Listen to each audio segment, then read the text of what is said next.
राजस्थान बना देश का पहला राइट टू हेल्थ वाला प्रदेश। स्वास्थ्य का अधिकार लागू होने से आमजन को होंगे कई फायदे। ऊंट संरक्षण के क्षेत्र में राजस्थान बना सिरमौर। 17,000 से अधिक ऊंट पालकों ने ऊंट संरक्षण योजना के तहत किया आवेदन। मोटे अनाज के उत्पादन में देश भर में पहले स्थान पर राजस्थान। कुल उत्पादन में राज्य की हिस्सेदारी 28.6%। राज्य सरकार ने स्वास्थ्य सुरक्षा को सबसे ऊपर रखते हुए राजस्थान को राइट टू हेल्थ बिल लागू करने वाला देश का पहला राज्य बनाते हुए बिल को पारित किया। इसके तहत इमरजेंसी कंडीशंस में इलाज का भुगतान न कर पाने पर राज्य सरकार भुगतान करेगी। आम जनता का रिस्पांस इस बिल पर काफी पॉजिटिव है। वहीं मुख्यमंत्री श्री अशोक गहलोत का कहना है कि देश के हर राज्य को इस तरह की हेल्थ फैसिलिटी अपने अपने प्रदेश की जनता को देनी चाहिए। देखिए हमारी यह खास रिपोर्ट। प्रदेश दर प्रदेश, मौत दर मौत की केस। 25 जनवरी 2016 उड़ीसा की इस तस्वीर ने न सिर्फ इंसानियत को तार तार करते हुए दुनिया में देश को शर्मिंदा किया, बल्कि सरकारों की संवेदनशीलता पर भी सवालिया निशान लगा दिया। 8 जुलाई 2020 उत्तराखंड, 23 जुलाई 2021 उत्तर प्रदेश, 11 फरवरी 2023 राजधानी दिल्ली। इन खबरों का एक एक अक्षर आंसू की स्याही और असंवेदनशील व्यवस्था से डूबा हुआ है।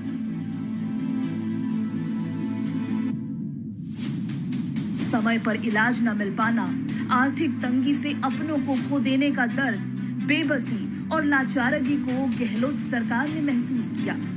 इसीलिए प्रदेश सरकार ने स्वास्थ्य सुरक्षा को सबसे ऊपर रखते हुए राजस्थान को राइट टू हेल्थ लागू करने वाला पहला राज्य बनाया। जरूरतमंद लोगों के लिए इमरजेंसी कंडीशन में भुगतान न कर पाने की स्थिति में उनके इलाज का भुगतान राज्य सरकार करेगी। अब अन्य राज्यों को भी राजनीतिक विरोध से परे हर जिंदगी को बचाने के लिए इसे लागू करने पर गंभीरता से विचार करना होगा। प्रदेश के 155 राजकीय प्राथमिक विद्यालयों को उच्च प्राथमिक विद्यालय में क्रमोन्नत किया गया है। इससे कक्षा 5वीं के बाद भी विद्यार्थियों को घर के नजदीक ही आगे पढ़ने के अवसर मिलेंगे। मुख्यमंत्री श्री अशोक गहलोत ने विद्यालयों को क्रमोन्नत करने के प्रस्ताव को मंजूरी दी है। मुख्यमंत्री की मंजूरी से प्रदेश में उच्च और गुणवत्तापूर्ण शिक्षा के लिए सुविधाओं का विस्तार होगा। सुपर फूड्स के तौर पर मशहूर मोटे अनाज को लेकर वैश्विक स्तर पर जागरूकता पैदा हुई है और दुनिया भर में इसकी मांग तेजी से बढ़ रही है। भारत की पहल पर संयुक्त राष्ट्र ने 2023 को अंतर्राष्ट्रीय मोटा अनाज वर्ष घोषित किया है। हमारा देश पूरे विश्व में मिलेट्स के उत्पादन में पहले स्थान पर है और ये एक सुखद संयोग है कि देश भर में मोटे अनाज के उत्पादन में हमारा राज्य सबसे ऊपर है। देश के मिलेट्स उत्पादन में राज्य की हिस्सेदारी 28.6% है। वहीं मिलेट्स की खेती के क्षेत्रफल में 36% हिस्सेदारी है। अंतर्राष्ट्रीय स्तर पर ये बनाया जा रहा है। मैं समझता हूँ हमारे सामने भी एक अवसर है किस प्रकार से हम लोग आगे बढ़े हैं। धीरे धीरे लोगों की जानकारी बढ़ेगी, न्यूट्रिशन के वैल्यू के बारे में और ज़्यादा बढ़ेंगे। वही उद्देश्य होना चाहिए। मैंने रिसर्च की बात करी, रिसर्च होगी उतना ज़्यादा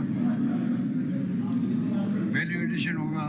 फिर हमारी जो स्कीम है सरकार की फूड प्रोसेसिंग की, फूड बिजनेस की है, फूड को एक्सपोर्ट करने की है, वो इतनी शानदार है कि दो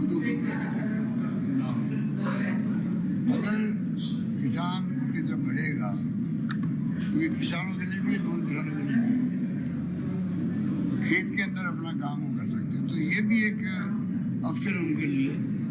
आप जो मोटा अनाज है रिसर्च होगी या हमारे होगी जो किसान है वो खुद ऐसा कोई प्रोसेसिंग करेंगे, वैल्यू एडिशन का एक्सपोर्ट करेंगे तो किसानों को लाभ होगा। और आम जनता में समझता हूँ कि पोषण के लिए भी जरूरी है कि मोटा अनाज से बढ़े। मैं सन ऑफ गोवर्धन सिंह चौधरी, गांव नांगलकला का रहने वाला हूं। मुझे कृषि विभाग की तरफ से मुख्यमंत्री कृषक साथी योजना के तहत बाजरे की किस्म RHB 223 किस्म का बीज मिला, जिसका उत्पादन अच्छा रहा। मैं विक्रम निठारवाल, पुत्र श्री मोहनलाल निठारवाल, ग्राम सीतारामपुरा, तहसील चौमू का रहने वाला हूँ। मुझे कृषि विभाग द्वारा मुख्यमंत्री कृषक बीज योजना के अंतर्गत RHB 223 बाजरे का बीज मिला, जिसका उत्पादन काफी अच्छा रहा। मैं किसान सरोज वाइफ हूँ प्रमोद कुमार। हमने पहले बाजरा की किस्म बाजार से खरीद कर बोई थी, लेकिन उससे ज़्यादा फायदा नहीं होता था। एक बार ही वो फल फूलती थी। फिर हमने अब की बार बाजरे की किस्म की मिनी कट प्राप्त किया है, जिससे हमारे चारे और भैंस के खान पान में, दूध में अधिक उत्पादन होगा। इसलिए राजस्थान सरकार का धन्यवाद। मुख्यमंत्री श्री अशोक गहलोत ने प्रदेश के किसानों को बड़ी राहत देते हुए खरीफ 2022 के अल्पकालीन फसली ऋणों के भुगतान की अंतिम तिथि को बढ़ाने के प्रस्ताव को अनुमोदित किया है। प्रस्ताव के अनुसार ऋण अदायगी की अंतिम तारीख को 31 मार्च 2023 से बढ़ाकर 30 जून 2023 कर दिया गया है। मुख्यमंत्री के इस निर्णय से पिछले वर्ष की तरह इस वर्ष भी किसानों को ऋण चुकाने के लिए अतिरिक्त समय मिल सकेगा। राज्य पशु ऊंट के संरक्षण और संवर्धन के लिए राज्य सरकार ऊंट संरक्षण योजना चला रही है। योजना के तहत ऊंट पालकों को सीधे ही उनके खाते में 5-5 हजार रुपए की राशि ट्रांसफर की जा रही है। योजना का उद्देश्य न केवल रेगिस्तान का जहाज ऊंट का संरक्षण करना है, बल्कि ऊंट प्रजनन को प्रोत्साहित करना भी है। इस योजना के तहत अब तक 17,000 से ज्यादा ऑनलाइन आवेदन प्राप्त हो चुके हैं। साथ ही योजना के तहत चयनित ऊंट पालकों के खाते में सीधे ही राशि ट्रांसफर की जा रही है। आज प्रदेश ऊंट संरक्षण के क्षेत्र में सिरमौर बनकर सामने आ रहा है। योजना के लागू होने से ऊंट पालकों का आर्थिक संवर्धन होगा और साथ ही राज्य पशु ऊंट के संरक्षण की दिशा में भी नए रास्ते खुलने लगेंगे। 5-5 हजार रुपए दिया, आप बेटा भी कर सको, मेहनत देखभाल भी कर सको पशुपालक। धन्यवाद। ठीक, आप हमें मुख्यमंत्री बहुत बहुत धन्यवाद है। 5,000 रुपये दिया, खत्म आया। मौके पर आकर आज करीबन 10 टोडियों का भौतिक सत्यापन किया गया, जिनको उक्त राशि से लाभान्वित किया जा चुका है। उक्त राशि से पशुपालकों को इनके संवर्धन में सहायता मिलेगी और ये राशि प्राप्त करके यहाँ के पशुपालक काफी खुश हैं। और इस क्षेत्र के जहाँ हम खड़े हैं खाटावास गांव के करीबन 13 पशुपालक इस योजना से अभी तक लाभान्वित हो चुके हैं। प्रदेश के नगरीय क्षेत्रों में परिवहन सेवा अब मजबूत होगी। जल्द ही जयपुर, जोधपुर, अजमेर और कोटा में 500 नई बसें शुरू हो जाएंगी। मुख्यमंत्री श्री अशोक गहलोत ने बसों को सर्विस मॉडल पर लेने के प्रस्ताव को मंजूरी दी है। मुख्यमंत्री ने बसों के संचालन के लिए 132.24 करोड़ रुपए के वित्तीय प्रावधान को भी स्वीकृति दी है। ये राशि राजस्थान परिवहन आधारभूत विकास निधि से उपलब्ध करवाई जाएगी। पाली जिले में 3 जनता क्लिनिक्स का लोकार्पण हुआ। सामाजिक न्याय एवं अधिकारिता मंत्री श्री टीकाराम जूली ने इस कार्यक्रम में शिरकत की। श्री जूली ने ट्रांसपोर्ट नगर, सर्वोदय नगर और मानपुरा भाकरी के जनता क्लिनिकों के शुभारंभ पट्टिकाओं का अनावरण चिरंजीवी स्वास्थ्य बीमा योजना की लाभार्थी 5 साल की बालिका प्रियंका से करवाया।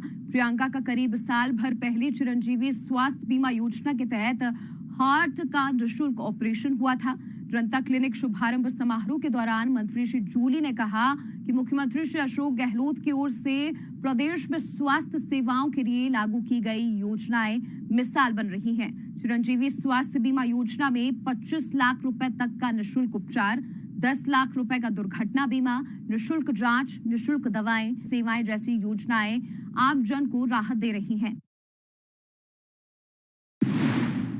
जिस बुलेटिन में फिलहाल के लिए इतना ही। फिर होगी मुलाकात, तब तक के लिए नमस्कार।